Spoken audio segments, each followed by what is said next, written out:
Good morning. On behalf of Group 5, I would warmly welcome everyone to today's panel discussion. My name is Mohammed Gelson and I will be serving as the moderator for this presentation. So now, it is my pleasure to introduce our panelists who will share their insight and analysis on different aspects of Bhutan's trade and trade policies. So first we have Mr. Kumar Kale, who will discuss about Bhutan's overall trade trends and the trade deficit over the last 10 years. And second panelist we have Mr. Tanin Yezer, who will explain the major challenges affecting Bhutan's international trade. And panelist 3, we have Mr. Temba Gelson, who will discuss the key trade and investment policies introduced by the Bhutanese government. So followed by panelist 4, we have Mr. Sri Pinso, who will analyze on Bhutan's export and performance and the issue of export diversification. And finally, we have panelist 5, Mr. Sanjit Rai, who will discuss about the Bhutan's import situation and provide the final evolution of whether Bhutan's trade policy achieved their objectives. With this introduction, now let us begin with our panel discussion. So question number 1, we have Mr. Kumar Kale. Can you give us the overview of the Bhutan's trade trends over the past 10 years, or how has the Bhutan trade changed from 2015 to 2025? First of all, thank you for the question.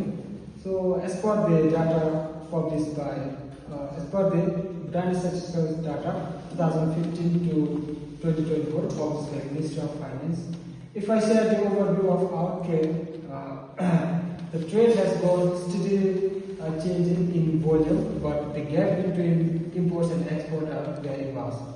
If I share overview about the export trends, so Bhutan had given approximately 35 billion in 2025 to roughly 62.5 billion in 2024. While the hydropower remains the backbone of the Bhutan's export, but still the country finds it difficult to maintain their export base.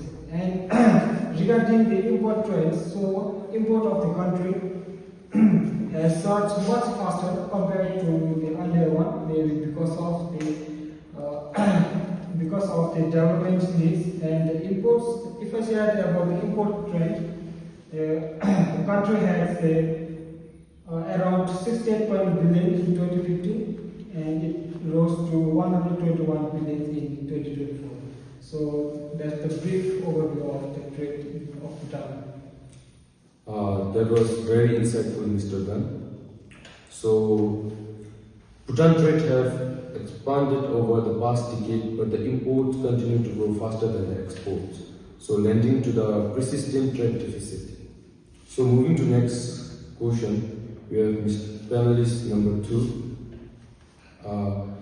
What is Bhutan's biggest trade challenge today, or what is the main reason behind Bhutan's trade deficit?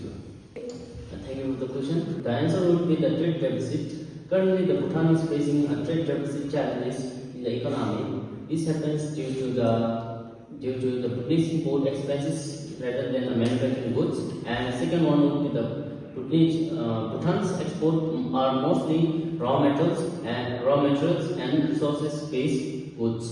The reason that I have mentioned eventually lead to the pressure on foreign exchange reserve and more dependable upon India. Thank you for your response, panelist 2. This shows that Bhutan's biggest challenge is heavy dependence on the import, which creates the pressure on the economy. So overall, trade deficit remains the Bhutan's major economic concern. So moving to next, let us hear from panelist 3. What is the major trade and investment policies has Bhutan introduced during the last decade, or what policies the government implemented to improve Bhutan's trade sector? Thank you for the question. To share, Bhutan introduced several policies.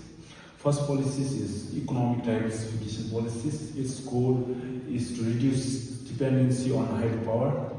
And second policy is industrial development policy in 2016. The main goal is to promote manufacturing and private sector growth. And thirdly, foreign direct investment policy. The main goal is to attract foreign investors. And lastly, the trade facilitation measures. Its main goal is to improve export and reduce trade barriers. Thank you. Thank you for your insights. From your explanation, we can see that Bhutan introduced several policies to promote investment, industrial growth, and export diversification. So Bhutan implemented multiple policies to strengthen the trade and reduce the dependence on hydropower. So moving to next, we have panelist 4. Have the Bhutan trade policy helped to increase the export, or did the Bhutan successfully diversify its export during this period? Thank you for the question. Bhutan's export has increased over the years, but the country has not achieved strong export diversification. This means that although Bhutan earns more from exports today than before, it relies heavily on small number of products, especially hydropower electricity. And the biggest export of Bhutan is hydropower electricity, most of which is sold to India. And hydropower generates a large share of Bhutan's export revenue and contributes to government significantly to government income and economic growth. Because of this independence, Bhutan's economy remains vulnerable to changes in electricity demand. And water availability, climate condition, or price remains with India. And apart from hydropower, Bhutan exports products such as cement, cardamom, gypsum, handicrafts, and agricultural goods. However, these exports are relatively small, and compared to the dominance of hydropower, few industry and export sectors have developed only slowly, and many products still face challenges. Thank you, panelist 4. Building on that point, this indicates that the export have improved significantly or slightly, but Bhutan still relies heavily on the hydropower exports.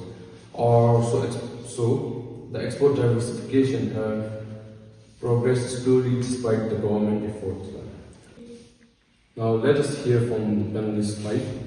Have Bhutan trade policy helped reduce imports, or why does Bhutan continue to depend heavily on the imports?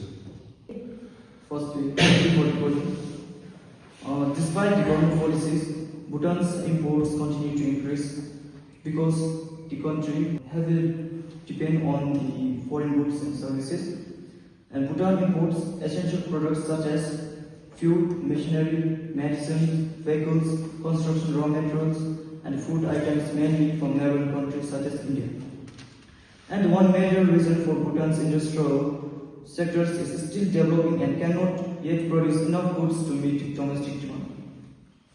And the local industries face challenges such as limited skilled workers, limited technologies, small scale productions, and the lack of manpower.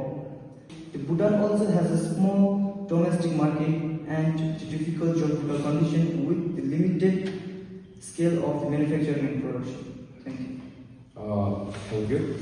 This shows that Bhutan still depends heavily on the imported goods because of the domestic production remains limited. So import dependence continues to be major issues in Bhutan. So to conclude, Bhutan trade policy has shown some positive progress, especially in the infrastructure, investment, and export development. However, challenges such as trade deficit, dependence on hydropower export, and rising import still remains. Building on your earlier points, I would now like to move into some follow-up questions for deeper discussions. So to panelist number 1, has Bhutan been successful in reducing its trade deficit? Thank you for the question. As per the annual reports published by RMA 2026, I think Bhutan has not been able to reduce the trade deficit because the trade deficit still remains high. So Bhutan is not able to do it. Thank you. So the trade deficit remains long-term challenge. So to panelist 2, why does the trade deficit still remain high? Thank you for the question. The reason why the trade deficit is still high would be that Bhutan is importing more than the export they should have. Thank you. So the main issue is the gap between import and export. Moving to next, let us hear from panelist number 3. would you say that the Bhutan's trade policies completely failed, or have they achieved some progress? No, they have made some progress, especially in infrastructure and investment. Thank you. So we can see that there has been some progress, even though the challenges remains.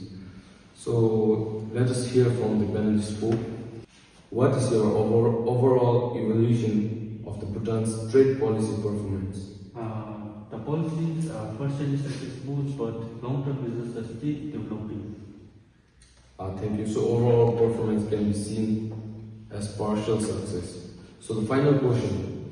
Finally, what is the overall conclusion regarding whether the Bhutan's trade policy achieved for the intended objectives? So the overall Bhutan trade policies achieved partial success in meeting their objectives. Their policy helped improve infrastructure such as road, hydropower projects, transportation, communication systems, which supported trade and economic activities. Bhutan also experienced increased investment, especially in hydropower, tourism, and small industries, creating employment and supporting economic growth. Thank you, panelists 5, for your final response. To conclude today's discussion, Bhutan's trade has grown over the past 10 years, but the country still continues to face the persistent trade deficit and heavy dependence on the import slab. So while the government has introduced various trade policies to promote the diversification, investment and export growth, the overall objective has been partially achieved. Therefore, we can conclude that the Bhutan trade policy have shown the progress, but further improvements are still being needed to achieve long-term trade balance and economic stability.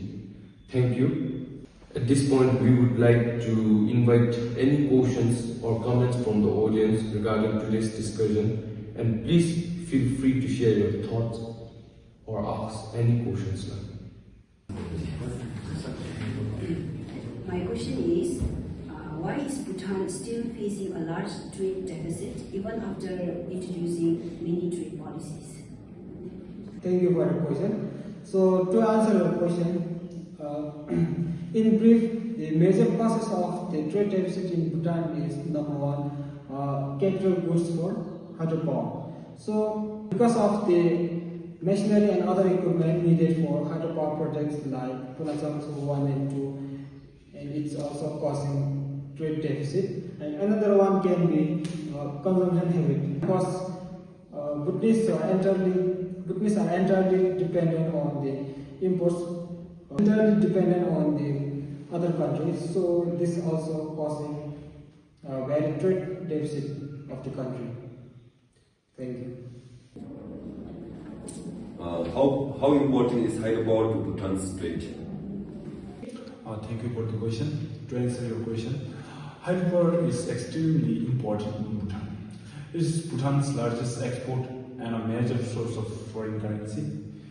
However, heavy dependency on hydropower is risky because it depends on rainfall and climate, and it makes Bhutan's economy less diversified. Thank you.